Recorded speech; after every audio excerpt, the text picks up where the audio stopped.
In the Barack and Hard Play segment tonight, a new survey by the Pew Research Center says that 72% of Americans describe the debt negotiations in negative terms, like ridiculous, childish, and stupid. 75% of Republicans feel that way, 72% of Democrats, 72% of independents. Joining us now from Los Angeles, Tammy Bruce, in for Monica Crowley tonight. And the legendary Alan Colmes, also in the House this evening. So, Colmes, was the entire ordeal dumb?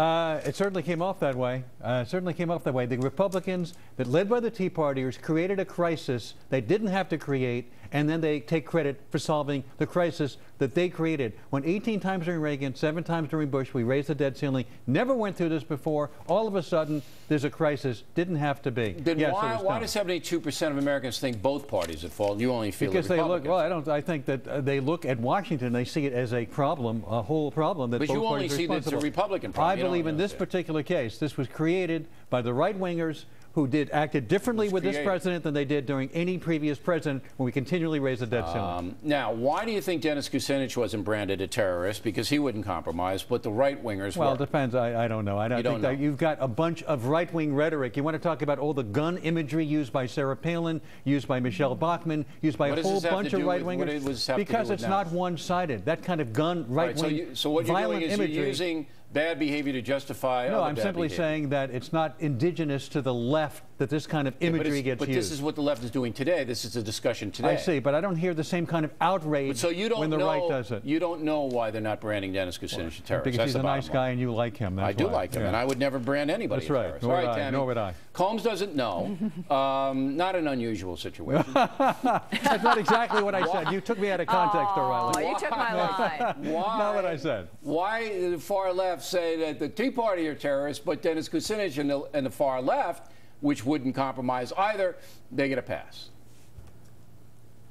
Well, you know, I got to tell you, it's interesting because after the left had their Massacre Rally Theater in January, after the horrific situation in Tucson, we thought that they had some new tone that they wanted to promote.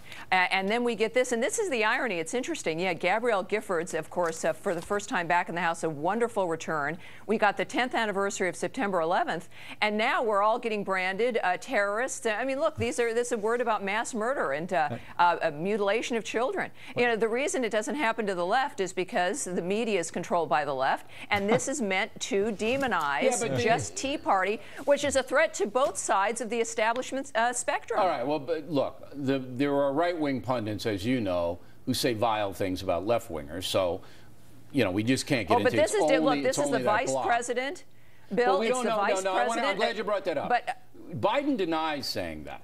Okay, he denies it. He said it's semantics. He didn't use. He agreed with Doyle. He said they're acting in that way. He didn't use the terrorist word. But look, let's give him the benefit of the doubt because we have so many others who have absolutely. We just showed them.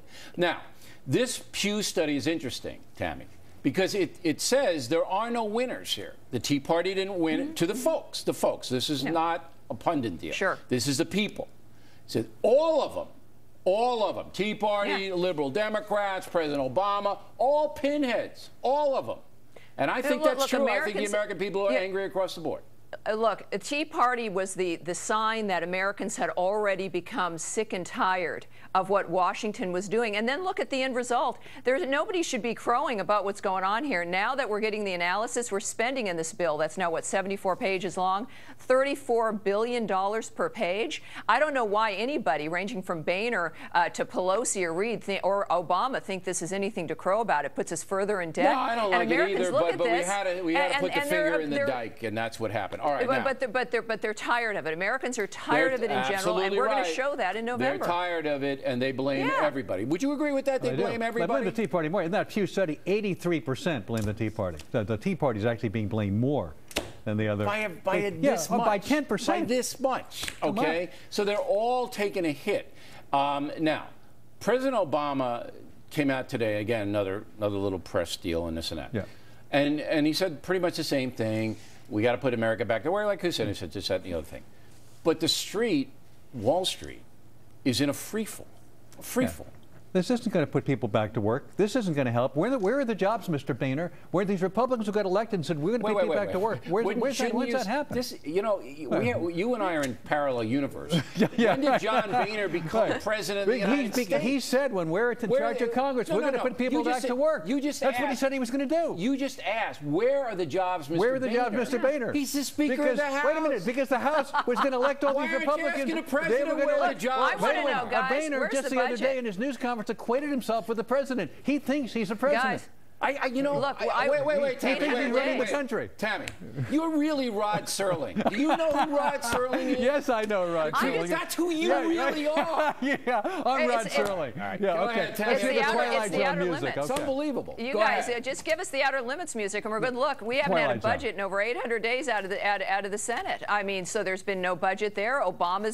He's got a party going on tomorrow night, $35,000 a plate. I mean, well, every Wednesday, every night, vacations. I mean, look, Americans are beginning. That's ridiculous. Americans are beginning to wonder if the backseat of their car is going to be livable, and they're starting to wonder who's really got their back. Which you said Colmes doesn't have a car, so he'll be out on the street. I've got the F train. Look, your other statement. All right. Massacre Theater, more violent imagery from the right. Calm down. We have some ether in the back room. Okay. All right. Plenty more Head as a Factor moves along this evening.